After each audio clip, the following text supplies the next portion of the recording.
A melhor coisa que impede os caras maus é projetar algo que eles não esperavam. Hoje temos conosco Teresa Payton, uma das maiores autoridades do país em transformação digital segura. Como primeira diretora de informação da Casa Branca e atual diretor executivo da Fortaluz Solutions, Teresa dedicou sua carreira ao combate ao cybercrime e ao aconselhamento de conselhos globais, diretor executivo S e executivos de tecnologia. A ocorrência de fraude é inevitável. Faz parte da vida. Muitos dizem coisas, afinal, os humanos são o elo mais fraco. Não somos. A sua tecnologia falhou com eles e alguém se aproveitou disso. Combater o crime nunca deve ser visto como uma vantagem competitiva. Se você estudar o perfil dos cybercriminosos e fraudadores dos Estados-nação, você começa a ver que eles têm um padrão de como atacam as diferentes falhas na armadura, se quiser. Somos o elo mais fraco da indústria de segurança porque continuamos projetando processos e tecnologias terríveis em torno da história do usuário humano. Precisamos ser tão criativos quanto Steve Jobs era na Apple em como pensamos sobre construções de segurança. Neste episódio, vamos mergulhar em sua jornada do setor financeiro para a vanguarda da cibersegurança e as percepções que ela ganhou ao longo do caminho.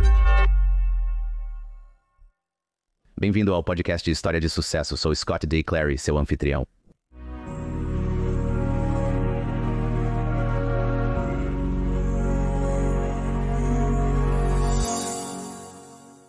Teresa, estou muito animado.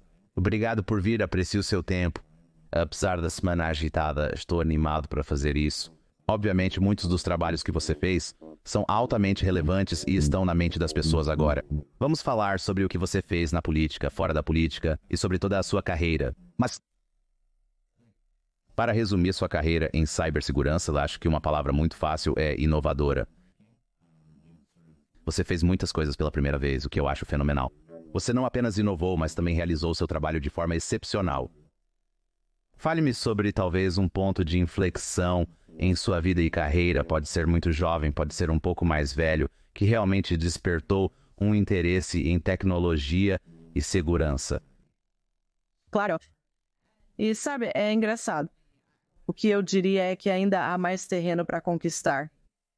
Então, se alguém se sente excluído de uma oportunidade de fazer algo inovador, basta esperar uma semana. Você terá algo. Você será capaz de fazer algo inovador. Então você ainda está disponível para pensar sobre as novas coisas que estão chegando.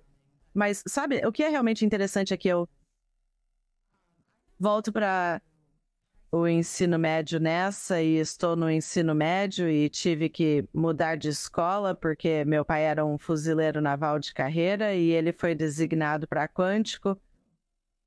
E eu estava indo para o ensino médio, que é a escola do Departamento de Defesa, que fica nos Estados Unidos da América, base militar. E uma das coisas que eles exigiam era que você tivesse que fazer pelo menos um curso em ciência da computação.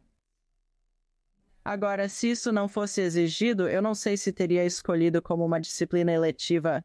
Eu estava me concentrando em coisas como eu queria fazer direito financeiro internacional, era isso que eu pensava que iria fazer. Eu pensava em fazer grandes negócios internacionais, cursar direito e concorrer para os Estados Unidos da América, Senado. E então, esses eram todos os meus ideais do ensino médio, do que eu poderia estar fazendo quando me formasse no ensino médio. E então eu pensei, tudo bem, vou fazer a aula de ciência da computação, tanto faz, e eu vou estar me revelando aqui, mas na minha aula de ciência da computação usávamos TRS 80. E então nos deram várias tarefas de programação para fazer e eu percebi que amava isso, né? Eu era boa nisso e queria mais exposição a isso. Tipo, o que é isso? Isso é incrível, essa ideia de que eu poderia receber um conjunto de instruções de um professor e eu poderia criar algo como um logotipo da Coca-Cola, né? Não diga a Coca-Cola que eu disse isso, mas esse era um dos nossos programas que tínhamos que fazer.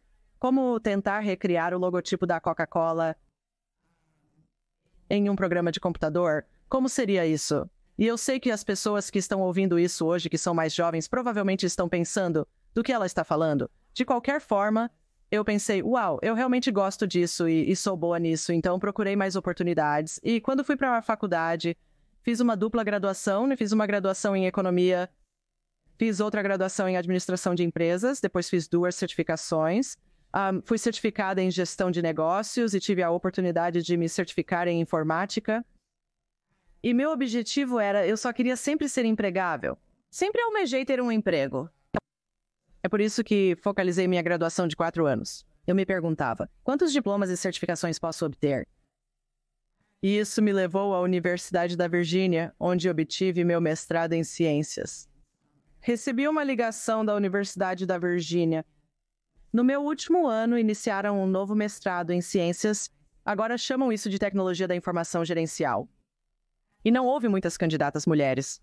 E eu recebi uma ligação de um dos professores que estava trabalhando para recrutar candidatos para este programa totalmente novo. Se não fosse pela aula obrigatória, talvez eu não tivesse optado por isso.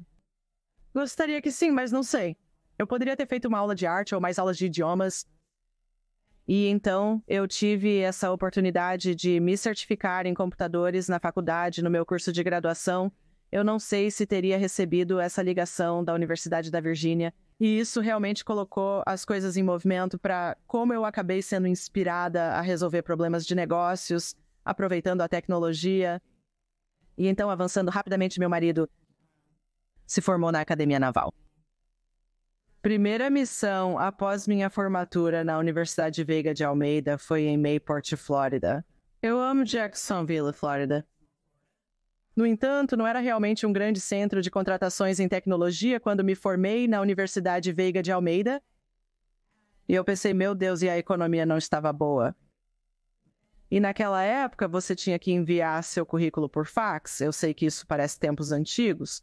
Ou eu tinha que enviá-lo pelo correio. Eu estava recebendo apenas rejeições como resposta. Eu não conseguia encontrar um emprego. Eu estava me candidatando no shopping. Pensei em trabalhar no varejo, pois já tive experiência no ensino médio. Eu trabalhava meio período na Marine Corps Exchange, um shopping na base do Corpo de Fuzileiros Navais de Quantico. Eu nem conseguia um emprego como assistente de gerente em loja de sapatos. Foi realmente meio que... Mas você estava aprendendo coisas muito avançadas para a época. Bem, aqui está a coisa também. Eu era uma escoteira e tinha que vender biscoitos. Eu mesma, como meus pais, não levava minhas coisas para o trabalho e dizia, compre os biscoitos da minha filha. Eles diziam, se você quer vender os biscoitos, você vai de porta em porta. Você vende os biscoitos sozinha e anda por aí com a caixa e os entrega sozinha. Então estou acostumada a ter portas batidas na minha cara. Estou acostumada com a rejeição e aprendi a, na maioria das vezes, não levar para o lado pessoal. Sei que os biscoitos são bons e que sou uma boa vendedora, então vou apenas para a próxima porta, levando as lições aprendidas com cada porta batida na minha cara. Então, eu estou sentada lá no laboratório uma noite na Universidade da Virgínia e, graças a Deus, minha amiga Sarah estava conversando comigo. Ela tinha uma conexão com o Banco Barnett e ela conseguiu colocar meu currículo na frente de alguém no Banco Barnett. E é uma longa história, mas é uma história engraçada. E comecei a trabalhar no Banco Barnett. E o Banco Barnett sempre se concentrou no atendimento ao cliente. O que estamos fazendo para melhorar a experiência do cliente? O que estamos fazendo para atender todos os nossos clientes onde eles estão? E realmente financiar seus sonhos? O Banco Barnett agora integra o Bank of America. Foi um momento interessante para estar no setor bancário, pois estávamos pensando em como melhorar a experiência do caixa eletrônico. Como podemos melhorar a experiência do canal telefônico? Estávamos fazendo alguns serviços bancários online através de discagem. E isso foi realmente ótimo, porque estávamos pensando sobre uma experiência multicanal acontecendo para nossos clientes. Como tornamos fácil para nossos funcionários atendê-los? Como facilitamos para os clientes se eles iniciam uma transação por telefone e a concluem na agência? Como isso funciona? Estamos falando de 1990 que eu trabalhei para alguns dos melhores e mais brilhantes em serviços financeiros. E realmente isso apenas me inspirou a pensar sempre na história do usuário humano. E quando você está implementando tecnologia, sabe como evitar que fraudadores e criminosos se interponham entre você e seu cliente. Mas como também fazer da tecnologia algo que eles queiram usar e que não estejam te xingando quando a estão usando. Como, sabe, o banco só me fez perder tempo desta vez. Todos nós também vivenciamos isso. Quero dizer, todos nós sabemos disso. Então, agora você é tão interessante porque você viveu e experimentou e estamos construindo sistemas na vanguarda da tecnologia. Quando você constrói na vanguarda da tecnologia, também constrói na vanguarda da segurança e todos os atores mal intencionados que podem tentar tirar proveito porque você construiu e eles tentarão quebrar. Então você está tentando descobrir isso conforme avança. Mas o problema que você resolveu, eu meio que li sobre, e você vai falar sobre isso para que o público possa ouvir de você. Mas uma das maiores questões que a segurança tem é que ela é segura, e então arruína a experiência do cliente, ou é insegura e otimiza para a experiência do cliente. Então essa é a sua primeira exposição a isso. Equilíbrio que você tem que navegar. Exatamente. E infelizmente, a ocorrência de fraude é inevitável. Faz parte da vida, certo? Então, o fato de que algumas pessoas tentam ganhar seu dinheiro de maneira desonesta é um fato da vida. E eu gostaria que pudéssemos encontrar uma maneira de fazer isso desaparecer, mas isso sempre estará conosco. E estava conosco antes de usarmos a tecnologia, mas certamente ainda está aqui no sentido físico, mas agora também no sentido digital. E em alguns aspectos, ser um criminoso usando meios digitais é um pouco mais fácil, porque se você pensar sobre isso, eles se tornam muito emocionalmente desconectados das pessoas que estão predando, sabe, né? Uma coisa, olhar alguém nos olhos e defraudá-los, é outra coisa nunca vê-los. E você está apenas lançando uma rede para, sabe, milhares de pessoas esperando que você pegue um vivo, mas há uma falta de conexão humana na maneira como os crimes digitais são conduzidos e é devastador. E então você pode fazer isso com velocidade e escala. E para os criminosos realmente não há nenhum tipo de remorso, porque eles realmente não nos veem como pessoas. Não parece que você está... Não parece que não parece real. São resultados reais e impacto real. Machucando uma pessoa real, você sente como se estivesse machucando um número na tela. Entendo o que você diz. Essa é a diferença. Então isso quero dizer, é aqui que vemos pessoas visando idosos e coisas do tipo. Como os crimes mais horríveis. E eles são horríveis. E recebemos chamadas de estresse. E eu não posso te contar, sabe? Um dia eu adoraria criar uma organização sem fins lucrativos para ajudar as vítimas, porque não podemos ajudar. Nem todo mundo pode pagar pela nossa ajuda. A maioria das pessoas deu, sabe, milhares, talvez centenas de milhares, em alguns casos dezenas de milhares de seus dólares suados para a pessoa errada, porque foram enganados, empresas e indivíduos da mesma forma, e recebemos essas chamadas de socorro. E isso parte meu coração todas as vezes e... Sabe, há tanta culpa e vergonha nas vítimas também, e isso é um dos poucos crimes em que ainda culpamos a vítima. Tipo, temos falado sobre não clicar em links ou abrir anexos, e eu não gosto desse discurso. A sabedoria convencional, muitas pessoas dizem coisas como os humanos são o elo mais fraco. Não somos, sua tecnologia falhou com eles. E alguém se aproveitou disso, você deveria pensar na história do usuário humano e se seu design fosse ótimo, você seria capaz de reduzir o impacto nos humanos. Assim como você pensa em um carro, os carros agora são obrigados a ter cintos de segurança, airbags.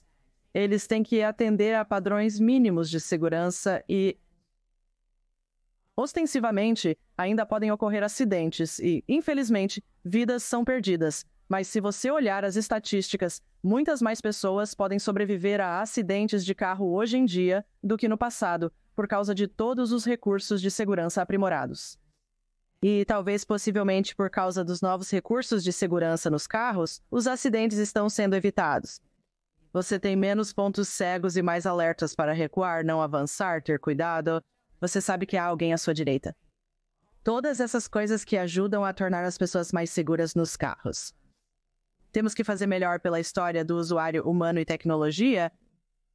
Então me fale sobre quando você entrou pela primeira vez no banco, é esse o papel que... Tipo, você está trabalhando em segurança no papel e otimizando experiências do usuário, ou me guie por essa parte da sua carreira? Claro. O interessante é que nós realmente não tínhamos como é hoje, como um oficial de segurança da informação barato. Sabe, muitas das coisas, quando eu comecei no banco, a maioria dos sistemas de acesso ao cliente ia e conversava com o mainframe por trás das cenas. E o que é velho é novo de novo, certo? Então aqui estamos nós falando sobre, sabe, eu estava apenas ouvindo a Oracle falar sobre como eles vão construir muitos data centers. Eles vão construir mini-usinas nucleares porque não há energia suficiente na rede. E eu penso, uau, lá vamos nós de novo. Mas então tínhamos executivos de segurança que se concentravam nos sistemas, nos pontos de acesso aos dados no mainframe e downloads e gerenciando isso. Acho que não sabíamos o quão bom era ter as coisas tão centralizadas. E então, você sabe, avançando rápido, à medida que colocamos mais dos negócios do banco nas mãos dos dispositivos digitais dos clientes, tanto no comercial, mercado intermediário, pequenas empresas e consumidores, foi onde os fraudadores realmente começaram a aprimorar suas táticas. Os fraudadores estavam e ainda estão fazendo lavagem de cheques, emitindo cheques sem fundo, fraudes pessoais e usando credenciais falsas. Todas essas práticas continuam atualmente. E então, além disso, agora você tem essas transações digitais que acontecem entre os clientes e suas instituições financeiras, e os fraudadores conseguem desempenhar um papel aí. Então, para mim, eu sempre tive responsabilidade pelos sistemas voltados para o cliente. E porque eu tinha essa responsabilidade, eu tinha a responsabilidade de trabalhar com nossos parceiros de fraude e nossos parceiros de segurança para garantir que não estávamos construindo algo de uma maneira que estava criando um ônus indevido para eles e para o cliente. Então você diz que eu sempre realmente tive a responsabilidade de combater a perda por fraude e de combater, garantindo que o cybercrime não estava acontecendo. Embora eu não acho que estávamos chamando isso de cybercrime nos anos 90, mas estávamos apenas chamando tudo de fraude, eram apenas diferentes tipos de fraude. E eu tive algumas experiências diferentes onde eu apoiei os departamentos de fraude. Então, qualquer pessoa que coletava perdas por fraude ou combatia fraudes e cartões de pontuação de fraude. Então, eu tive essa oportunidade de apoiá-los e ter uma visão geral, se você quiser, do tipo de trabalho que as unidades de fraude fazem para realmente salvar os clientes de serem vítimas de fraude ou descobrir o que aconteceu.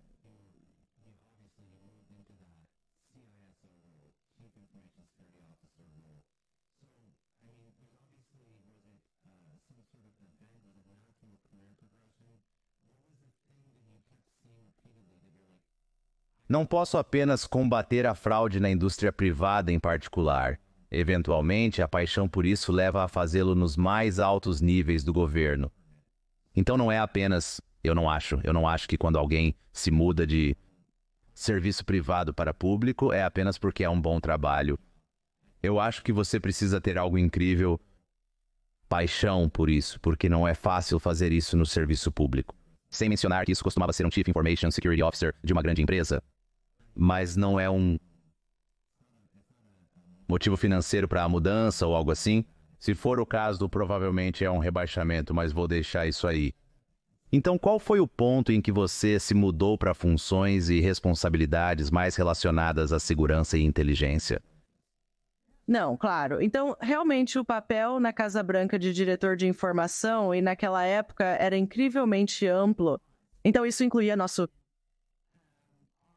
versão de operações de inteligência para apoiar o gabinete executivo do presidente, todos os sistemas, incluindo o serviço de assistência, e também incluía a segurança de todos esses sistemas. Realmente, que incrível honra ter sido chamada para perguntar, para ser entrevistada e para ser considerada, e então para ser oferecida o trabalho. E para fazer o trabalho é uma incrível honra. Eu amo meu país, os Estados Unidos. Eu tenho uma família inteira nos Estados Unidos da América, militares e forças de segurança. Quando a oportunidade surgiu, você está certo, é uma grande redução salarial depois de vir de serviços financeiros. Você tem ações, tem seu plano de compensação, e talvez eu devesse... Mas é um corte de salário e é um trabalho duro. Mas sou muito focada na missão e orientada para a missão. E eu senti como, uau, temos todos esses homens e mulheres servindo no exterior. Isso ocorreu entre 2006 e 2008, após o 11 de setembro. E eu tenho familiares que serviram. E essa é a minha oportunidade. Essa é a minha oportunidade de servir à minha maneira com os dons que me foram dados para retribuir ao meu país, que foi tão bom para a minha família e tão bom para mim. E enquanto eu estava lá, é interessante porque eu realmente pensei que tinha visto tudo. Sabe, depois de trabalhar em serviços financeiros por 16 anos, você já viu praticamente todos os tipos de fraudadores. Você já ouviu falar de criminosos que subiram em telhados, caíram através dele e a segurança estava bem ali? Quer dizer, você tem histórias loucas, manobras insanas de criminosos e fraudadores. Então você praticamente acha que sabe tudo no que diz respeito ao que está acontecendo por aí. E mesmo trabalhando em, você sabe, anti-lavagem de dinheiro e conheça seu cliente, você vê muito e então eu participei do meu primeiro briefing classificado e comecei a aprender várias capacidades dos adversários dos Estados Unidos e isso apenas me mudou. Foi como se um interruptor fosse virado. E eu pensei que não acho que as pessoas entendam a situação grave em que estamos.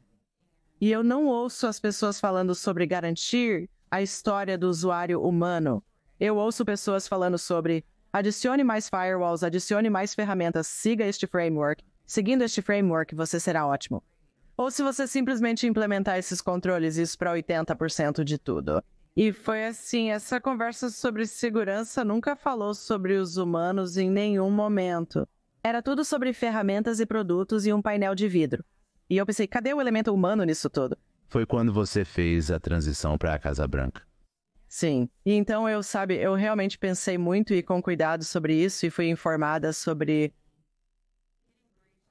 o que o adversário estava tramando. E eu disse ao meu marido, porque eu estava indo e voltando toda semana e tinha crianças pequenas em casa. E eu disse a ele, eu acredito que sei o que vou fazer pelo resto da minha carreira. E eu não acredito que vou voltar e ser apenas uma diretora de informação. Acho que tenho que focar em histórias de usuários humanos, transformação digital segura. Preciso garantir que falamos sobre, sabe, sem revelar nada classificado, é claro, mas que precisamos falar sobre esses riscos que estão chegando e realmente de uma maneira mais orgânica, autêntica e estar focada em cibersegurança. E então comecei a fazer entrevistas de emprego quando era hora de sair da Casa Branca. E eu estava grávida de 7 meses da minha menina e ninguém estava falando sobre cibersegurança dessa maneira. Ainda era muito produto e ferramenta como uma solução orientada, como se eu fosse um martelo em busca de um prego. Sou uma serra procurando uma tábua. E meu marido apenas me incentivou a abrir meu próprio negócio. E ele disse, por que você não faz do seu jeito? Ele sugeriu que quando o bebê estiver mais velho, caso ninguém queira te contratar, você pode dizer que fez consultoria independente e agora está voltando ao mercado de trabalho corporativo. E, sabe, isso foi em 2009. E aqui estamos. Adoro isso, é fascinante. Então você sentiu que se mudou do privado, você viu todo tipo de fraude financeira e outras no privado. Obviamente foi como um momento de lâmpada acesa, por falta de um termo melhor, quando você se mudou para a Casa Branca. E então você viu que é uma verdadeira ameaça. Não são apenas pessoas tentando conseguir algum dinheiro, são provavelmente agora nações soberanas tentando atacar os Estados Unidos da América e coisas do tipo. Então é um outro nível completamente diferente. Mas você ainda sentiu, em privado e em público, que ainda estava focando nas ferramentas, não nas pessoas. E você mencionou a história humana. Você mencionou isso algumas vezes. E eu quero entender o que é isso. Estou curioso. Talvez pintar um quadro para as pessoas que não estão na tecnologia e na cibersegurança, você realmente não conhece este mundo. Qual é o problema em focar em ferramentas como um diretor de informação? Eu disse Chief Information Security Officer antes. Isso foi um erro. Diretor de informação. Sim. Esses títulos mudam o tempo todo. Eu sempre digo às pessoas, apenas me chame de Teresa. O título é... Não. Teresa... Trabalho com tecnologia, isso já é suficiente. Não, isso é bom. Então, a questão é, quero dizer, então qual é o elemento que falta? E também, qual é o elemento que falta quando você não inclui a história humana? Esse é o ponto onde o mundo estava, não apenas no setor privado, mas também no serviço público e no governo. E então qual que é o problema com isso? Qual é a oportunidade para um ator mal-intencionado se você não incluir a história humana como parte de sua análise de ameaças de cibersegurança, como você quiser chamar isso? Claro. Então eu vou te dar, isso vai ser um pouco de um exemplo simples. Então meus amigos mais técnicos dirão, bem, é por isso que você faz essas outras coisas, mas vamos começar com senhas fortes. Você os ama? Eu os odeio. Exceto a segurança, ninguém ama senhas fortes. Ninguém os ama. Mas todos nós temos que usá-los, certo? Não use a senha 1, 2, 3, 4, 5, 6. Então é hora de se aposentar. Alguém está ouvindo? Nunca conheci alguém que goste disso. Mas isso foi uma construção feita ao longo do tempo, porque as pessoas diziam, bem, é muito fácil adivinhar sua senha. Então, se a tornarmos longa e exigirmos caracteres especiais, e exigirmos maiúsculas e minúsculas, e exigirmos que você a mude a cada 90 dias, e você não pode ter uma versão das últimas 10 que você teve. E agora temos que fazer perguntas e respostas secretas e todas essas coisas. E ninguém gosta disso. Então, o que muitas pessoas fazem para contornar isso? Porque eles não conseguem lembrar de tudo. Eles anotam em post-its. Eles têm um documento no laptop chamado senhas. Independentemente do que façam, estão apenas tentando viver suas vidas. E então esse é um exemplo de onde não havia design centrado no humano, sabe? Nós apenas fazemos com ID de usuário e senha. Ah, droga. Os criminosos continuam descobrindo senhas cada vez mais longas e complexas. Ok, agora insira a autenticação de 2 fatores. Você gosta de autenticação de 2 fatores? Não é tão ruim quanto as senhas, mas ainda irrita um pouco às vezes. Agora você precisa criar uma senha forte e memorizá-la. Você receberá um código ou talvez precise escanear algo. O sistema é todo diferente. E então agora você tem que fazer isso. Essas são coisas importantes que implementamos. E eu não estou dizendo para não fazer senhas fortes e não fazer autenticação de 2 fatores. Mas, novamente, eles não consideraram a experiência do usuário. Você sabe quem pensa na história do usuário humano o dia todo? Criminosos, cibernéticos e fraudadores. Eles sabem melhor do que você e eu quais são os processos da nossa empresa. Eles sabem melhor do que você e eu quando recebemos uma ligação urgente, como nosso coração vai acelerar, como nosso pulso vai mudar e como vamos reagir.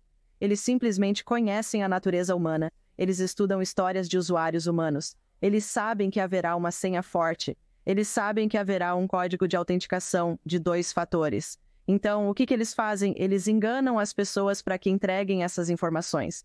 E é uma engenharia social muito convincente. Então, toda vez que adicionamos algo, tudo o que fazemos é dar aos criminosos, cibernéticos e fraudadores mais uma coisa para descobrir e nos enganar para entregá-la. E então, a indústria de segurança diz que é por isso que os humanos são o elo mais fraco. E eu digo, não, nós somos o elo mais fraco da indústria de segurança porque continuamos projetando processos e tecnologias terríveis em torno da história do usuário humano. Deveria ser contínuo e elegante. Deveria ser fácil. E deveriam ser coisas que já sabemos sobre a pessoa que o cybercriminoso e o fraudador não saberão. E temos que estar constantemente repensando como fazemos nossos designs. Precisamos ser tão criativos quanto Steve Jobs era na Apple em como pensamos sobre construções de segurança.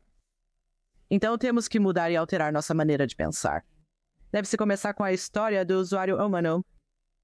Ignore isso por nossa conta e risco, porque toda vez que adicionamos outra camada de complexidade nos ombros do usuário, os criminosos cibernéticos e fraudadores descobrem, e eles se colocam entre nós e os sistemas e a segurança. Você sente que há um exemplo? E eu tenho um pensamento, eu geralmente acho, esta é a minha opinião pessoal, o governo não está liderando em termos de tecnologia de ponta. Eu acho que para muita tecnologia, eu acho que é a indústria privada. Agora, eu não sei sobre segurança porque eu não tenho autorização e nunca trabalhei nesse papel específico, mas claro, a segurança do governo é excepcional, mas eu não acredito que eles já lideraram o caminho. Posso estar errado e estou curioso sobre isso. Mas quando você olha para o que fez para trabalhar na Casa Branca, você acredita que algumas das coisas que talvez o governo, a Casa Branca faz, nós deveríamos incorporar? Ou você sente que é o oposto? Você acha que eles deveriam começar a contratar mais pessoas de fora e da iniciativa privada que são mais inovadoras? Ou a inovação está lá? E é apenas um processo muito burocrático. Então, estou curioso sobre a dinâmica do inovação na Casa Branca. E então terei uma continuação para isso. Estou muito curioso, embora não goste de perguntas de duas partes. Ok, falamos sobre inovação na Casa Branca, mas a continuação é a história humana. Se a Casa Branca está fazendo bem, se o setor privado está fazendo bem, ou se há um exemplo de alguém fazendo bem, então podemos meio que entender como é uma boa segurança. Podemos começar discutindo a inovação na Casa Branca. Eu acho isso fascinante. Sim, eu diria que eu provavelmente tive mais sorte do que a maioria na Casa Branca, porque não é nem um departamento, nem uma agência.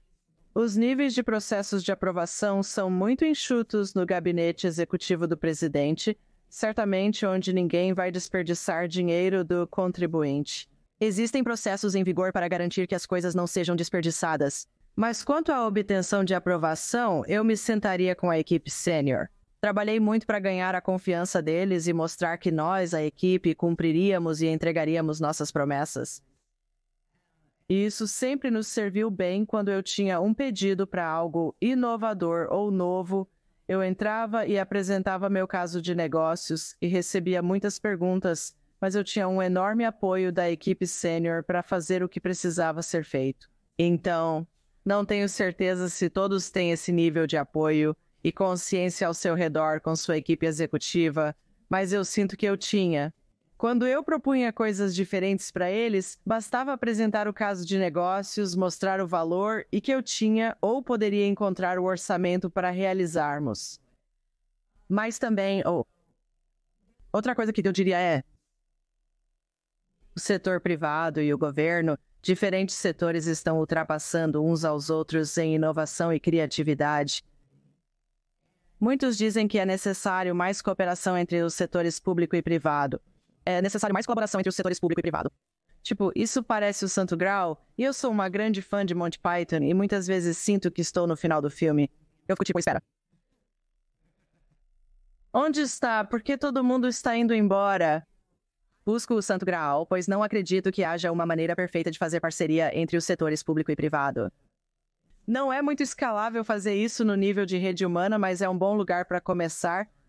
E então, se conseguirmos encontrar esses lugares seguros para inovação e compartilhamento de informações, há coisas incríveis acontecendo.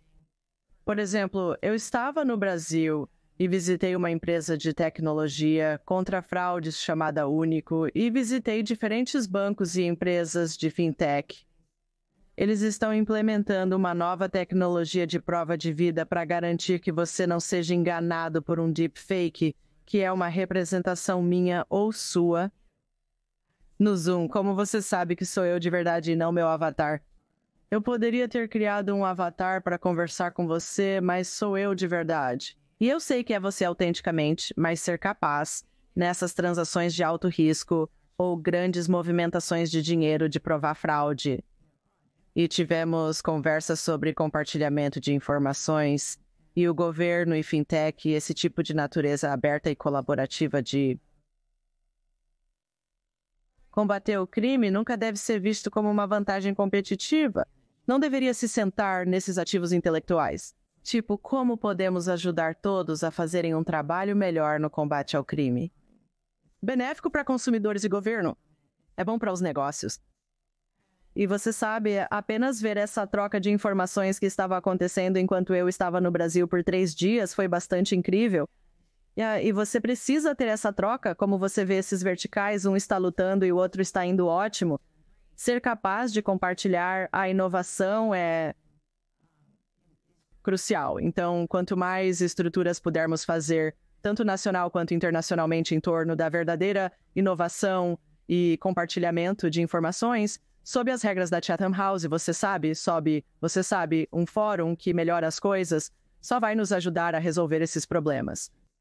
E a indústria bancária, ela faz isso. Eles têm uma aliança contra fraudes, eles têm uma aliança de cibersegurança. E eles compartilham, você sabe, eles desmantelam juntos anéis de fraude. Eles compartilham coisas e não veem isso como, você sabe, vantagem competitiva para reter informações. Então, eles compartilham como podemos replicar esse modelo em todos os setores da indústria. Não, eu concordo com isso e acho que provavelmente essa é a melhor maneira de seguir em frente. Quando você fala sobre a prevenção de fraudes e segurança ótimas, eu estava curioso sobre quem está liderando agora? É o governo? É privado? E então, como se parece a liderança? Quem está agindo da maneira que você aprova? Sem dúvida, tenho um carinho especial pela indústria de serviços financeiros. Passei 16 anos lá. Mas se você pensar sobre isso, a indústria financeira lidera o caminho em muitas coisas porque eles têm o dinheiro. Para onde vão os bancos, você sabe?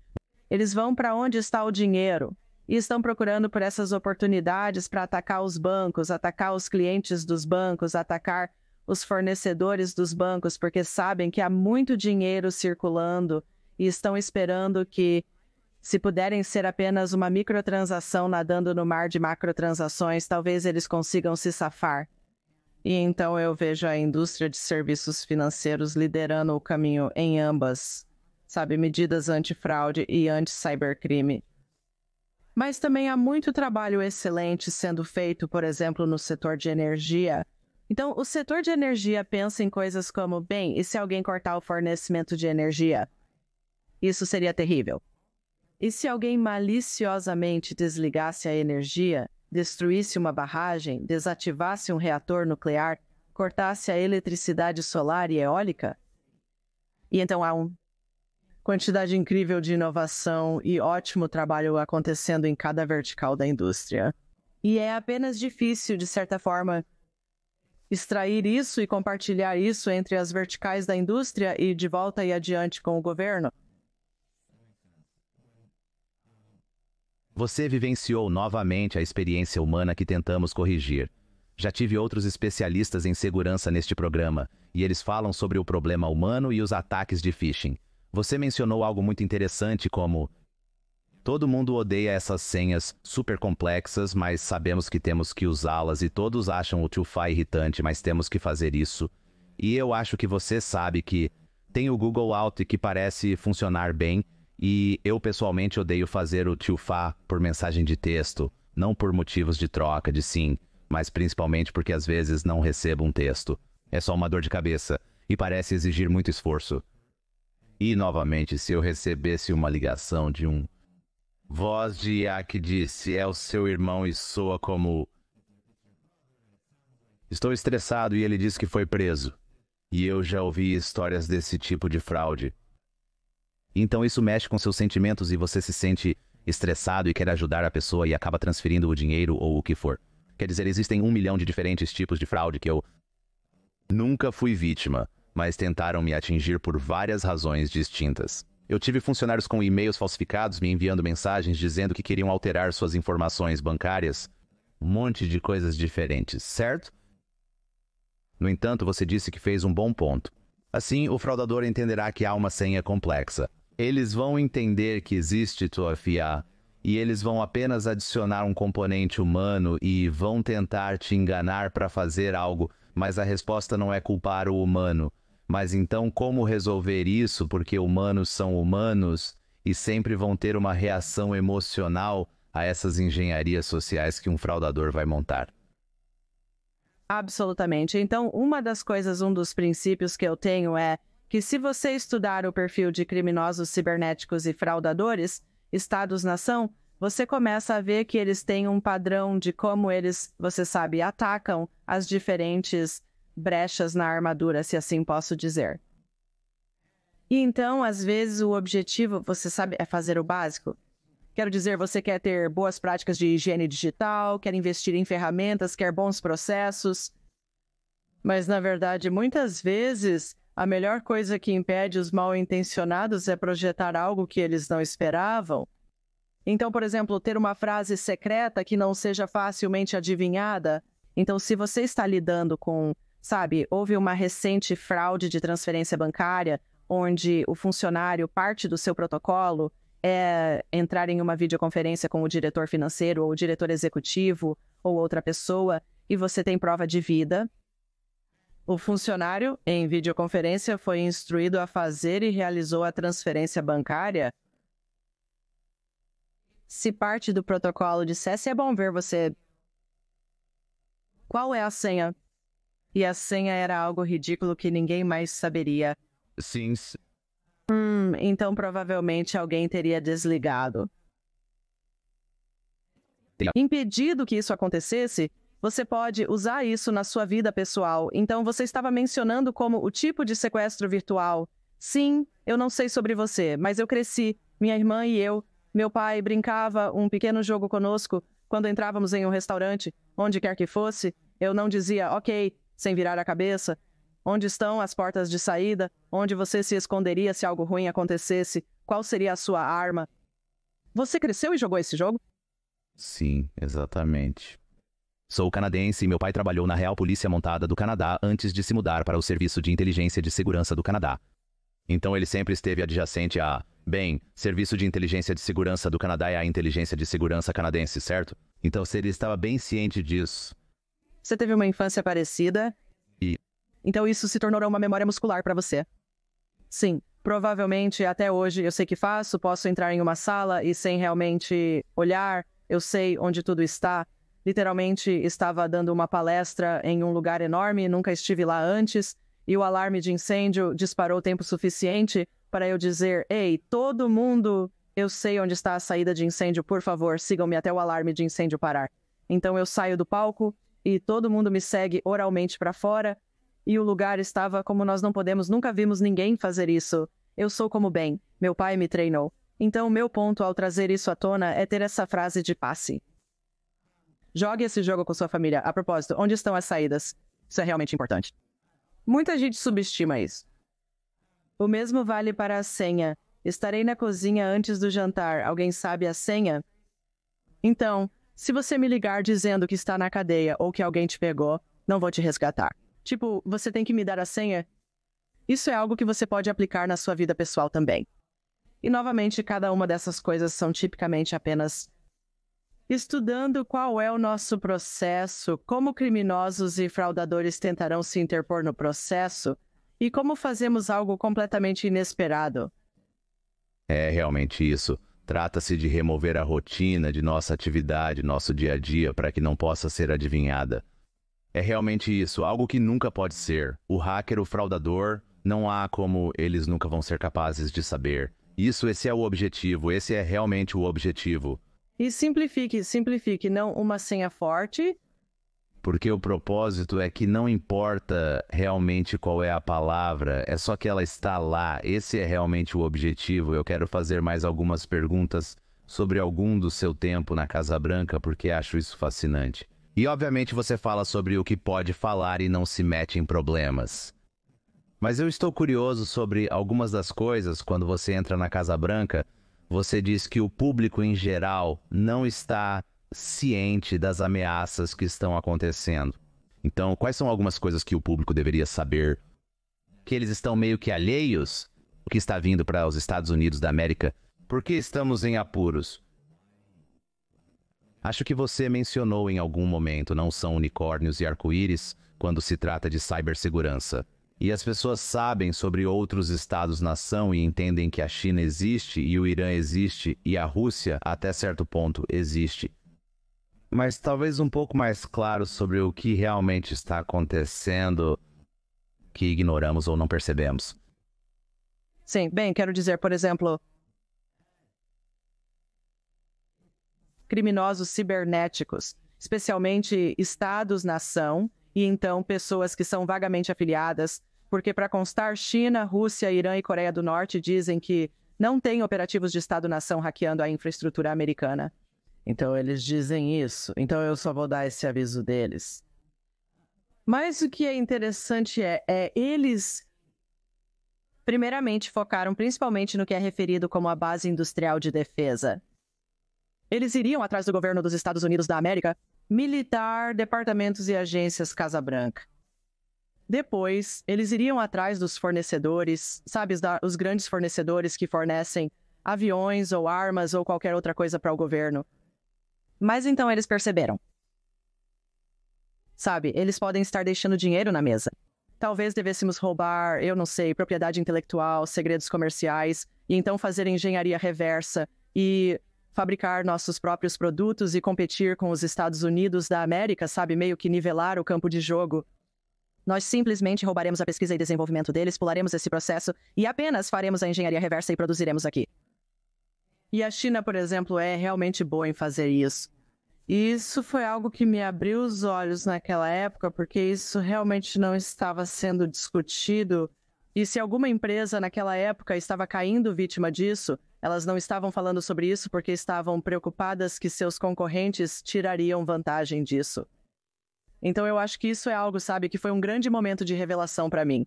Sabe, muitas pessoas podem não perceber isso. Tenho certeza que a maioria das pessoas presume que os ataques contra a Casa Branca são constantes. É um bombardeio constante e isso está correto. Mas o que é interessante é que, como eu aprendi, por exemplo, porque temos o whitehouse.gov e o whitehouse.gov não está conectado a nada. Tipo, não é como se o briefing secreto do presidente estivesse logo atrás do whitehouse.gov. Tipo, é realmente apenas para ser uma espécie de aqui é onde estão as ordens executivas. E tipo, olhe para os cachorros do presidente Bush, Barney e Miss Beasley e veja o Barney correndo pela Casa Branca.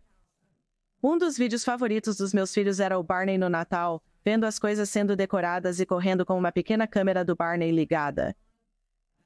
Provavelmente a casa dos Peyton era a maior consumidora do vídeo do Barney, mas eu sou o cachorro do presidente. E realmente foi feito para isso. Mas por qualquer motivo, se houvesse como um chefe de Estado visitante de outro país que tivesse um problema com outra pessoa ou diferentes coisas que estavam acontecendo, às vezes de acordo com nossos fornecedores e roteadores e nosso próprio monitoramento, seríamos o site mais atacado do mundo em certos dias. Agora, se o site cair, é incrivelmente constrangedor. Mas o site não é onde as pessoas conseguem dinheiro. E o site não está conectado a sistemas classificados ou algo assim. Mas por algum motivo, essa era uma espécie de representação digital, uma face pública, se você quiser, da Casa Branca. Portanto, uma página vitalmente importante para não ser sequestrada e desfigurada, o que era uma coisa muito popular naquela época. Vamos assumir a página da web deste departamento e agência e colocar algo como Viva o Irã. Então essas são, você sabe, algumas das coisas, um pouco de uma bola interna sem revelar demais. Você sabe os tipos de coisas que você tem que pensar e lidar que moldam meu pensamento quando trabalho com empresas e pessoas hoje. Isso é interessante. Na verdade, eu tive algumas pessoas que falaram sobre isso, mas Dmitry Alperovitch que falou sobre sim, então ele falou sobre algum do trabalho que ele fez com o Google e McAfee, quando percebeu que os Estados-nação estavam realmente mirando os Estados Unidos da América. Acho que foi, não consigo me lembrar o nome do... Houve como uma instância, e agora estou em branco. Sim, é isso. Sim, exatamente. Então é apenas muito interessante o que... Como somos constantemente bombardeados. E eu não sei se todo mundo realmente pensa sobre isso, que é como uma coisa diária. Eu acho que a maioria das pessoas pensa que haverá ataques intermitentes, não apenas ataques constantes. Apenas um pouco, é um pouco estressante quando você pensa sobre o seu papel e o que você tinha que lidar. E então sempre há esses ataques acontecendo, seja ou não em whitehouse.gov, que obviamente são os que podem ser embaraçosos ou os mais sérios, que estão visando sistemas realmente críticos para a missão, como você mencionou. Mas, na sua opinião, existe uma preocupação, porque sempre falamos sobre guerra nuclear e a preocupação com a guerra nuclear. Você está tão preocupado com versão de guerra nuclear, de um ataque cibernético ou uma guerra cibernética? A questão seria por que eles gostariam de fazer isso? Então você sempre tem que pensar sobre motivo e oportunidade, e então eles estão preparados para as repercussões. E quando eu penso sobre o caos que pode ser criado por um Estado-nação ou um sindicato de criminosos cibernéticos, pode ser bastante significativo. E não precisa ser apenas os sistemas que costumamos pensar, pode ser o espaço também. Muito da nossa conectividade à internet depende do espaço. Não são só cabos submarinos, apesar de ser crucial protegê-los também. Então você tem várias camadas, níveis de oportunidade para a infraestrutura ser impactada. Mas, ao mesmo tempo, são várias camadas de conectividade e digital, que seria difícil atacar todas elas. Não estou dizendo que é impossível, mas você teria que ter um ataque muito bem orquestrado para ir atrás dos cabos submarinos, do satélite e dos cabos de banda larga para derrubar toda a internet. Mas a questão é, se um Estado-nação que decide jogar o jogo a longo prazo, sabe, eles podem estar pensando em oportunidades como essa. Então, para mim, eu penso na guerra no sentido de, sabe, vindo de uma família militar, a terra, ar e mar, ao domínio digital, mas também ao espaço. Eu acho que se você pensa sobre o mais alarmante, oportunidades de segurança cibernética estão relacionadas à internet e conectividade. Você pensa em uma rede elétrica, como você mencionou antes, você também pode pensar em lançamentos nucleares como um potencial, não uma oportunidade, mas um alvo, me desculpe, mas quero dizer, obviamente, os sistemas e proteções em todas essas circunstâncias são tão extensos, o que seria algo que você acha que, indo para frente, fora do espaço, seria outro alvo para atores maliciosos que eventualmente teremos que prestar mais atenção? Aproveitando a computação quântica para quebrar toda a nossa criptografia. Quão longe estamos disso? É uma corrida. E nós não vamos saber até sabermos quem vence. Isso é muito assustador porque eles já têm computação quântica? Sim, ainda não está disponível comercialmente. E há pessoas muito inteligentes trabalhando em criptografia pós-computação quântica. E para leigos, aqui está o que eu quero que você entenda sobre computação quântica. A computação atual, apesar de parecer interessante e atraente como apps móveis por trás das cenas, são apenas uns e zeros em um computador. Então, tudo são apenas uns e zeros. E nos computadores de hoje, eu posso adicionar mais memória, posso adicionar mais armazenamento, você pode ajustar a programação para aproveitar tudo o que está lá. Mas no final do dia, você está trocando uns e zeros para fazer o programa funcionar. A computação quântica é uma computação sem estado. Então, nada é 0 ou 1, não há troca entre eles. Então, você pode ter uma instrução que sai e, em vez de ser um conjunto linear de instruções em várias memórias, memória suave, memória de software, memória de hardware e espaço em disco, etc., a computação quântica é sem estado. Então, você pode processar instruções matemáticas e realizar cálculos matemáticos em velocidade e escala sem precedentes. E agora, existe alguma computação quântica, mas a escala do poder que ela precisa para resfriamento, eletricidade, o poder de processamento, ainda estamos nos estágios iniciais da computação quântica. Mas uma vez que se torna geralmente disponível e algo que é escalável, não é ambientalmente tão prejudicial como é hoje com a energia que precisa consumir, basicamente vai executar cálculos matemáticos em uma velocidade e escala que nunca vimos antes. A criptografia de suas senhas, de seus dados, de sistemas não é nada mais que um grande problema matemático antigo.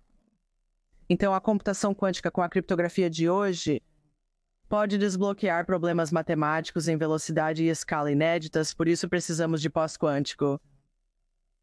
Criptografia de computação. Então, quem vence a batalha primeiro? Quem descobre a criptografia pós-quântica de computação para que esteja pronta quando chegar? Ou quem descobre como quebrar a criptografia e colocar a computação quântica nas mãos de malfeitores antes que isso aconteça? E mesmo que a criptografia pós-quântica de computação esteja disponível, pode não ser simples e fácil de implementar. Então, quanto tempo até que criminosos cibernéticos tenham acesso à computação quântica para uso malicioso? Essa é a corrida em que estamos. E você tem pessoas realmente inteligentes e boas trabalhando nessa questão. Infelizmente, existem malfeitores inteligentes em ação. Em seus... Conjunto de prioridades. E a última parte, nós meio que tocamos nisso. Tocamos muito brevemente em IA e como ela pode ser usada para fraude. Mas outra tecnologia além da IA, pois a IA ainda utiliza computação binária, não quântica. Então ainda não está fora de usá-la maliciosamente para interpretar ou criar avatares ou replicar uma voz, o que agora é comercialmente. E você tem todos esses sistemas como aquela senha para comprovar que está vivo. Assim acompanhamos as tecnologias emergentes e combatemos seu uso malicioso. O Neuralink deve ser um grande alerta vermelho, pois agora você está implantando computadores dentro dos corpos das pessoas. Então isso é como um outro, quero dizer, se você tem um, eu nem mesmo sei como o Neuralink funciona, mas quero dizer, qualquer coisa que seja um computador pode ser hackeada até certo ponto. Isso é muito assustador. Claro, já discutimos sobre marca-passos antes. Eles existem há muito tempo, isso é verdade. Sim, sim. E sabe, o que é interessante sobre a tecnologia Neuralink? Eu penso, uau, essa tecnologia pode ajudar pessoas que estão paralisadas. Olhos movem seus membros. Poderia ajudar pessoas que elas não podem falar, ou não podem ouvir, ou não podem ver. Pode realmente dar visão aos cegos, ou, sabe, algum tipo de realidade virtual, ou algo assim. E, sabe, ainda estamos nos estágios iniciais disso, mas é por isso que estamos muito atrasados em ética. Estamos muito atrasados em dizer quais são as éticas em torno da tecnologia. Não fizemos isso para as redes sociais, o que é uma grande decepção para mim, em relação aos algoritmos e as propriedades viciantes dos algoritmos e como essas propriedades viciantes dos algoritmos podem ser prejudiciais. Pensaria-se que teríamos aprendido com nossos erros. Tudo que é viciante na sociedade recebe rótulos de advertência. Não fizemos nada. E algumas vidas são absolutamente arruinadas. E, infelizmente, algumas vidas perdidas, porque não conseguimos descobrir como alertar as pessoas, como criar ética e governança em torno das redes sociais, grandes tecnologias e algoritmos. Então aqui estamos avançando a tecnologia mais uma vez. E realmente não temos muitas proteções e direitos para, voltando à história do usuário humano, de que você vai implementar essa tecnologia. Quais são os prós e os contras da tecnologia? O que o Corpo Internacional de Medicina diz onde a tecnologia deve ser limitada e deve ter guardrails e deve parar? Prossiga. Eu ia dizer, é interessante como nos concentramos na segurança, mas não nos concentramos na ética quando lançamos algo. Nossos trabalhos de segurança seriam mais fáceis de realizar se nos concentrássemos na história e na ética do usuário humano? Como se houvesse guardrails ao redor. E a ética pode ser traduzida como governança? Pode ser traduzida como regulamentação? Poderia ser traduzida como um ethos? Sabe, esses são nossos princípios orientadores. Mas porque não nos concentramos o suficiente na ética, todo mundo tem que compensar a lacuna, certo? Então você tem que pensar, sabe, quais são as ramificações só porque podemos fazer algo, devemos fazer algo. E muitas dessas coisas, a menos que você tenha governança, ou leis, ou regulamentação, ou ética, um código de ética, elas simplesmente não são tratadas da maneira correta.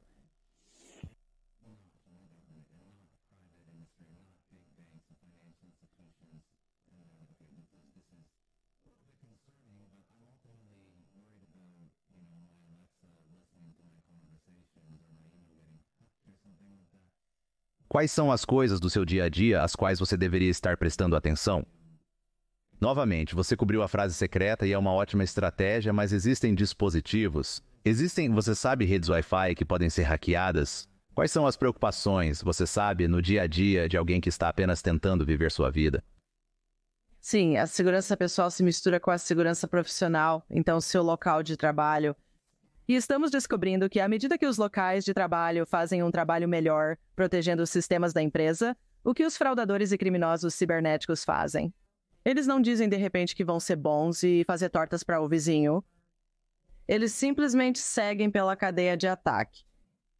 Então, ok, eu não consegui entrar aqui. Bem, acho que vou até o funcionário. E acredite ou não, eles podem, em escala, chegar aos funcionários em suas casas. Eles conseguiram. Acessam e-mails pessoais, encontram pessoas nas redes sociais, tudo isso em escala, usando programas de computador. E eles podem obter os e-mails pessoais das pessoas, direcioná-los dessa maneira, mirar neles no LinkedIn, plataformas de mídia social, Wi-Fi de casa, dispositivos domésticos. Não quero que todos sintam a necessidade de se desconectar e usar chapéus de papel alumínio. Embora, quero dizer, chapéus de papel alumínio sejam fofos, mas existem algumas coisas básicas que você pode fazer em casa e realmente vai depender do seu pessoal. Preferências por privacidade e segurança. Então, nem tudo que eu faço é algo que todos querem fazer para eles e suas famílias, mas vou dar alguns exemplos simples. Oculte o nome da sua rede Wi-Fi. E se você não sabe como fazer isso, apenas pergunte ao seu provedor de serviços de internet como esconder o nome e criar uma rede para convidados. Então, quando as pessoas vêm visitar, você dá a elas, sabe, o login, que pode ser uma ótima maneira de simplesmente meio que bloquear os dispositivos de internet das coisas que você tem em sua casa, bloquear o tráfego em sua casa. Nunca use algo direto da caixa sem procurar uma maneira de mudar a senha. Isso é outra coisa básica. Autenticação de 2 fatores. Eu sei que é complicado. Se te oferecerem, aceite, porque se alguém está tentando reprogramar suas câmeras de segurança em sua casa e você tem a autenticação de 2 fatores ativada. O código vem para você, não para a pessoa má. Dispositivos, eles estão te ouvindo, eles vão te dizer que não estão. Vou te explicar como a tecnologia funciona. Se a tecnologia tem algo nela que é treinado para acordar e te ouvir, quando você emite um comando, ela sempre estará em um estado de pensar, eu posso ter ouvido esse comando. E ela vai acordar. E quer você saiba ou não, ela vai ouvir, pode gravar. Então, apenas entendendo isso, né, eu vou dar um exemplo, porque quero que meus 3 filhos da geração Z tomem decisões conscientes sobre estar na rede e fora da rede. Quando discutimos assuntos familiares como férias, nos certificamos de estar em um cômodo sem dispositivos, telefones ou aparelhos conectados à internet das coisas. Temos uma boa conversa, planejamos tudo. E então saímos da sala e continuamos com nossos afazeres. Algumas pessoas podem dizer que isso parece outro nível de paranoia, e eu digo que só é paranoia se não for verdade. Então, um pouco de humor nerd para vocês. Essas são diferentes estratégias que você pode adotar para ir além. Assim, você pode usar um navegador focado em privacidade, como o Brave. Então, todas as suas pesquisas você pode usar o Brave, e o Brave tem muitos recursos realmente legais. Integrado gratuitamente, eles pedem doações para continuar aprimorando o navegador. Eles foram construídos do zero, focados na sua privacidade, enquanto o Google diz que possui recursos de privacidade opcionais. Essa é a diferença entre um navegador voltado para a privacidade e um com configurações de privacidade. Assim, você poderá continuar a crescer e evoluir, mas essas são algumas coisas básicas que eu recomendo que todos considerem usar. E nós tocamos neste assunto no início, mas gerenciamento de senhas. Existem ferramentas como o LastPass. Obviamente, anotar coisas em um papel não é uma boa ideia. Deixar um documento na área de trabalho contendo senhas não é recomendado. O que você recomenda que as pessoas façam? Porque muitas pessoas não conseguem se lembrar. Quer dizer, eu não consigo me lembrar de 30 senhas diferentes. Sim, tenha um sistema que funcione para você. Então, algumas pessoas não querem usar um cofre de senhas. Entendo que cofres de senhas podem ser extremamente úteis. Se você usar um, eu recomendo fortemente que você realmente proteja isso, não apenas com uma senha forte, mas pense em ter também uma chave de hardware, como uma chave Yuba, onde é necessária uma senha forte para entrar no seu cofre, e você precisa ter uma chave física, ou você o bloqueia e diz, bem, só se for acessado neste computador, não há nada de errado. Se você quiser ter como um livro que você não chama de senhas, onde você cria uma espécie de código, você não diz, tipo, este é o meu banco ABCI de senha, mas não há nada de errado em criar um sistema de codificação para você mesmo, para dizer, esta é a senha que estou usando para isso. Outra estratégia que algumas pessoas usam é que elas sempre redefinem sua senha toda vez que fazem login. Então, toda vez que elas fazem login no banco, elas dizem, esqueci minha senha, e realmente passam por todo o processo para mudar sua senha e fazer login. Essas são estratégias diferentes, sabe? Eu tento dar diferentes tipos de ideias para as pessoas usarem, sabe? Não é uma solução que serve para todos. A conclusão é introduzir um sistema que aplique um pouco de reflexão, mesmo que de forma limitada. No seu sistema, mais do que provavelmente 99% das pessoas fazem, e não fazem coisas como primavera, 2024 ponto de exclamação, verão 2024 ponto de exclamação, ou como se todo mundo soubesse, sabe? É realmente difícil ser um fã dos Panthers da NFL agora, eu só vou dizer então. Eu cresci, eu vivi em todos os lugares, então eu sigo os Eagles e eu torço pelos Eagles, mas eu moro nas Carolinas e os Panthers são minha equipe local. É realmente difícil ser um fã dos Panthers. Mas se você é um fã dos Panthers e as pessoas sabem disso, não use Panthers na sua senha. E você ficaria surpreso com quantas pessoas colocam algo como Super Bowl ou Broncos Super Bowl e as pessoas conseguem adivinhar isso. Não é tão difícil. E muitos sites permitem de 3 a 5 tentativas de senha antes de te desconectar. E sabe o que os criminosos cibernéticos fazem? Eles descobrem o limite permitido por site. Então, todos os dias eles tentam uma vez a menos do que causaria um bloqueio. Eles voltam no dia seguinte e tentam novamente. Agora tenho certeza de que minhas senhas anteriores foram hackeadas e colocadas na Dark Web em algum lugar, pois recebo alertas sobre isso. Então eles têm uma base para trabalhar, se quiserem. Sim, você pode ativar um alerta se alguém fizer login de um novo local. Mas cuidado, pois cybercriminosos de fato enviam alertas falsos. E fazem as pessoas clicarem no link e fornecerem suas credenciais. Então tenha cuidado. Nunca siga links em alertas similares a esse. As VPNs são privadas? Elas são úteis? Bem, você tem que realmente prestar atenção em qual fornecedor você está escolhendo. Eu também sou um grande fã. Existe uma ferramenta gratuita chamada Vírus Total, e ela verifica mais de 60 fontes diferentes. Ela verifica links e anexos, procurando basicamente por perigo.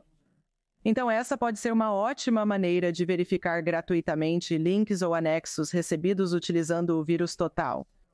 E é super simples. Ele varre e se achar algo ruim, marca em vermelho. Excelente, realmente excelente.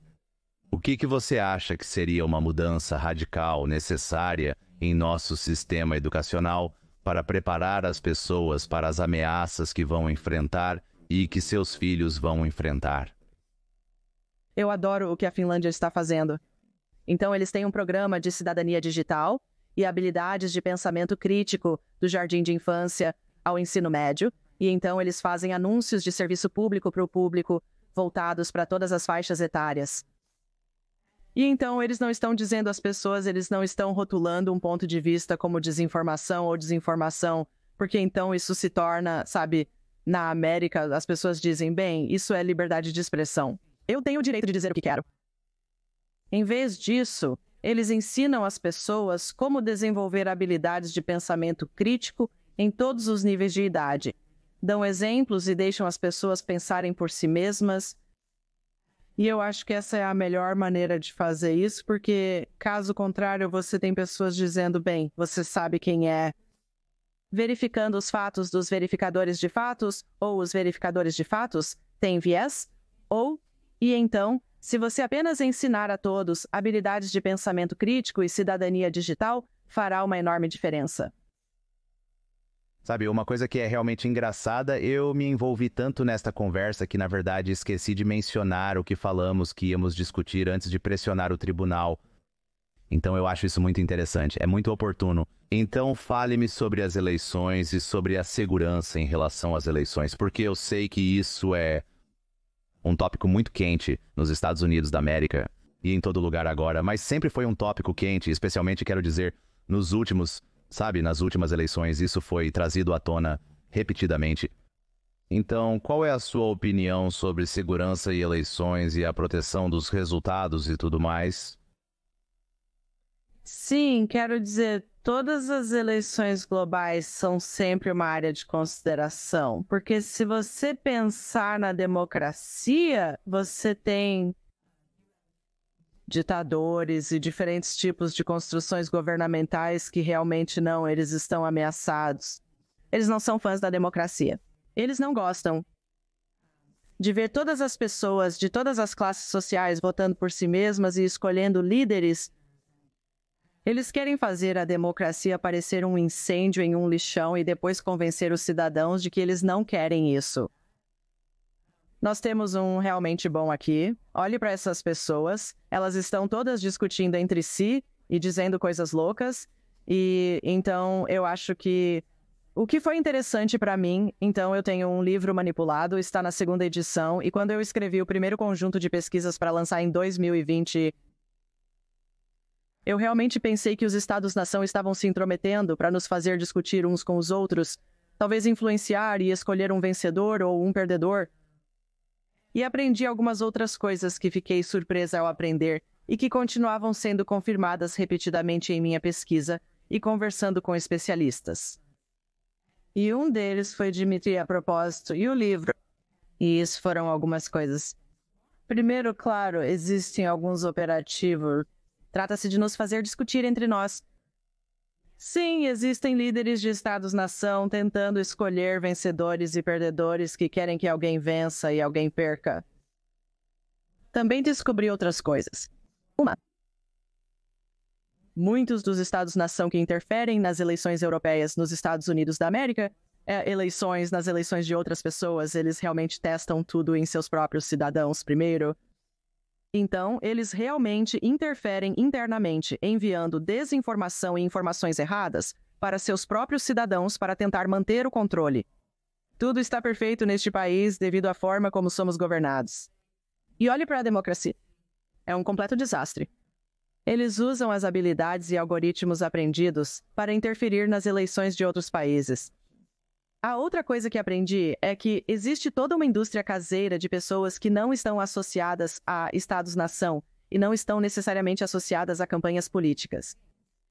E esses são os grupos que descobriram que durante um ciclo político as pessoas estão super ativas nas redes sociais. E se conseguirem fazer você clicar e compartilhar e postar e repostar e clicar no clickbait, eles ganham centavos por clique. E então eles realmente ganham muito dinheiro. E para eles é tudo sobre capitalismo. E então, se promover uma narrativa falsa ou uma narrativa desmascarada, faz você clicar em um link e compartilhá-lo, e eles ganham centavos por clique, morte à democracia, mas suas carteiras engordam, isso é meio que isso. Então, algumas dessas coisas foram muito surpreendentes para mim quando fiz minha pesquisa, e então o que eu apenas peço a todos para fazer, porque há coisas maravilhosas acontecendo, tanto no nível governamental nos Estados Unidos, cada estado é responsável por sua própria infraestrutura eleitoral. Muito trabalho excelente foi realizado no nível estadual e nos Estados Unidos da América, governamental, para garantir que os estados tenham financiamento e os recursos para implementar processos eleitorais que são melhores para o seu estado, porque cada estado é tão diferente. No lado das redes sociais, tem sido feito muito trabalho para tentar desativar bots, encerrar contas inautênticas, procurando por essa desinformação e informação errada. Mas nada vai resolver esse problema. Propaganda existe, e desinformação e informação errada, desde que havia 2 pessoas caminhando na Terra, sempre estará conosco. Por isso é tão importante nos ajudarmos uns aos outros. Sempre digo para as pessoas terem 3 fontes de verificação. Então, se você tiver uma reação emocional real, positiva ou negativa, é provável que você possa estar em uma campanha de manipulação, e pode haver verdade e pode haver mentira. Então, eu sempre levo uma fonte local confiável e verificada, uma fonte nacional e uma fonte internacional. Então, se eu vejo algo que me dá uma reação, seja, eu sabia, ou isso parece incrível, ou seja lá o que for, eu vou a 3 fontes diferentes e vejo o que eles estão dizendo sobre isso, e se não for retratado exatamente da mesma maneira, é possível que na minha feed houve uma campanha de manipulação, então eu sempre digo às pessoas para tentarem fazer isso também se você tem alguém que se importa, amigo, colega, ente querido, e eles estão caindo presa de campanhas de manipulação. A pior coisa que você pode fazer é realmente apontar isso e então você cai presa a uma campanha de desinformação. Isso não é a maneira de trazê-los de volta. A melhor maneira de trazê-los de volta é ouvi-los, perguntar como eles obtiveram suas informações, perguntar se você pode processar o que eles acabaram de lhe dizer, e então você se afasta e faz sua própria busca aqui, busca ali, e diz, sabe, eu pensei muito sobre o que você disse. Também pesquisei e gostaria de compartilhar minhas descobertas com você. Encontre-os onde eles estão nesse momento com graça e espaço. Do ponto de vista do pensamento crítico, não é necessário dizer que se caiu presa de algo. Ninguém quer ouvir isso. Então vá até eles e apenas diga ali, eu também fiz algumas pesquisas e achei isso interessante. Quero compartilhar o que descobri com você. Você pode não mudar a opinião deles naquele momento, mas pode abrir a possibilidade deles investigarem um pouco mais e fazerem mais perguntas. Parece que a resposta para muitos dos problemas que enfrentamos em manipulação, segurança e ameaças, a resposta é simplesmente injetar o componente humano nisso. Porque até essa conversa que você tem, acho que vi isso muitas vezes e tive conversas sobre isso durante a coronavírus quando todos estamos isolados e ficamos tão irritados nas redes sociais. Parece que quando você remove o componente humano e as pessoas são muito rápidas para brigar por isso, esse ponto de vista, aquele ponto de vista. Mas a forma como você passa por isso como um processo bastante simples, sobre como não ser combativo ao repreender o ponto de vista de outra pessoa, mas realmente apenas fazer com que todos sejam proponentes e defensores do pensamento crítico e apenas passem pela vida dessa maneira. Quando você passa pela vida dessa maneira, parece ser uma ótima maneira de basicamente melhorar todos e melhorar todas as circunstâncias que poderiam ser potencialmente manipuladas. Nunca ouvi falar disso e tenho certeza disso. É fascinante como pessoas usam desinformação para ganhar dinheiro sem se importar com o resultado. É apenas, então, não é nem como um Estado-nação que eles apenas sabem que essa história particular ou essa manchete vai fazer as pessoas clicarem. Então nem é manipulação da maneira que as pessoas pensam em manipulação. Não, é quase como marketing de spam elevado. Está envolvido em manipular como as pessoas pensam sobre as eleições. Isso é fascinante, é assustador, mas é fascinante. Mas isso só mostra como adoro o seu processo de diligência prévia, verificação e pensamento crítico sempre que obtém informações. Mas, novamente, saiba que nem todos ouvem este podcast ou têm a mesma abordagem para verificar informações. É assim que você deve viver a vida. E é assim que você tem que abordar, talvez, conflitos e, nem mesmo fora de sua própria casa. Conheço famílias que brigaram por desinformação e diferentes opiniões. E isso, especialmente durante a coronavírus, é muita raiva e hostilidade. E, na verdade, como canadense, eu notei isso muito porque eu não acho que os canadenses levam a política tão a sério. Eles levam a sério, mas não levam tão a sério. Aqui é muito sério e cria essa divisão muito significativa, ou parece que cria. Eu não acho que seja real. Eu não acho que a divisão seja tão real quanto parece nas redes sociais. Mas se você vive demais nas redes sociais, é empurrado para câmaras de eco que criam raiva e divisão, o que é horrível. É simplesmente absolutamente horrível.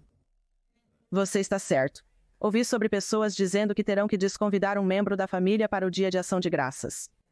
E era de um certo ponto de vista, e eu diria, por favor, não faça isso. É muito curto que acabou. Uma questão, você simplesmente não vai convidá-los. Desculpe, não posso falar sobre esse assunto. A vida é curta demais para perder a família por causa da política. Curta demais, sim. Há algo que não abordamos, que você acha que é algo que tem estado em sua mente ultimamente, ou algumas últimas palavras de sabedoria que você quer deixar para o público com você? Sabe, eu diria que, eu tenho pessoas que me dizem, caramba, sinto que estou sendo deixado para trás com a IA. Eu não tenho tempo para descobrir, eu não tenho tempo para olhar para isso. eu poderia ser substituído pela IA. Estou tão atrasado e o que eu diria para você é que você não está. Para começar, a IA deveria estar aprimorando o humano. Experiência, não o contrário. E se você se sente deixado de fora, não se preocupe. Muda todos os dias e você pode se atualizar. Você pode assistir a ótimos podcasts. Você pode se aventurar nisso se quiser. Você não precisa. Mas assim como qualquer transformação tecnológica que surgiu, existe um pouco daquela legítima, como aquele fear of missing out, o medo de perder algo, mas também o medo de serei substituído. E o que eu diria é... Sabe, o poder de mudar, especialmente empregos de colarinho branco, definitivamente existe com a IA de hoje, mas é incrivelmente caro para implementar. É difícil de implementar. E o que eu diria é que há uma essência dos humanos que é unicamente nossa. E os humanos criaram os computadores e os humanos criaram a tecnologia. E mesmo que possamos ter robôs e humanoides e coisas assim no futuro, a essência do ser humano é algo que foi divinamente criado e nos dado. E isso nunca será replicado. Então saiba que você é único. E deixe a sua essência de quem você é como humano brilhar. E apenas um lembrete de que a tecnologia foi construída por humanos para servir humanos e tornar nossas tarefas e funções mais fáceis. E não deixe que qualquer tipo de medo, incerteza e dúvida que exista por aí diga o contrário. Eu simplesmente adoro isso. Onde as pessoas podem ler mais sobre seu trabalho, se conectar com você e saber mais sobre as coisas que você pesquisou. Compartilhe todos os sites e redes sociais relevantes. Claro, então para qualquer pessoa no âmbito profissional, LinkedIn... Minha empresa publica muitas coisas ótimas. Nem tudo é para mim. Eu tenho pessoas realmente inteligentes com quem tenho a honra de trabalhar todos os dias. As contas da empresa Wireless Solutions estão postando conteúdos excelentes no LinkedIn. E então eu tenho uma conta pessoal lá onde eu posto coisas. Eu estou no X, eu estive no X desde 2009. Então eu vi todas as suas iterações, mas é um ótimo lugar para postar coisas, ler coisas, ver coisas. Nós temos uma conta da empresa no Instagram para pessoas que são como X e LinkedIn.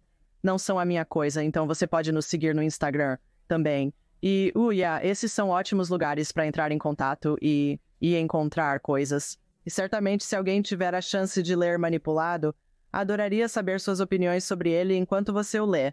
E há chances de que isso pode não ser para você, pode ser algo para você ler e passar para alguém que você se importa. Eu adoro isso. Vamos colocar todos os links, então eu vou pegar todos os links. Vamos colocar isso nas notas do programa abaixo. Por último, gostaria de perguntar sobre sua longa carreira com muitas temporadas. Então, quero dizer, primeiro, indústria privada, serviço público, empreendedores. Você meio que fez tudo isso? Se pudesse voltar no tempo e falar com seu eu de 20 anos, que conselho daria? Desculpe, meu alarme disparou, então você terá que editar. Não, você está bem. Correr riscos. Sim, seria correr mais riscos. Corra mais riscos, eu adoro isso. E você fez isso durante toda a sua carreira. Você fez isso com a sua própria carreira. Você fez isso mergulhando na vanguarda da segurança e da tecnologia. Quero expressar minha gratidão por todo o trabalho que você dedicou para proteger as pessoas, mantê-las seguras, educar, pesquisar e tudo mais. Muito obrigado. No fim das contas, seu trabalho visa tornar o mundo mais seguro para todos. Então, obrigado. Obrigado. Sim, é uma honra poder usar os dons que recebi e todas essas maravilhosas oportunidades que me encontraram e colocá-los em bom uso para ajudar outras pessoas a se sentirem seguras.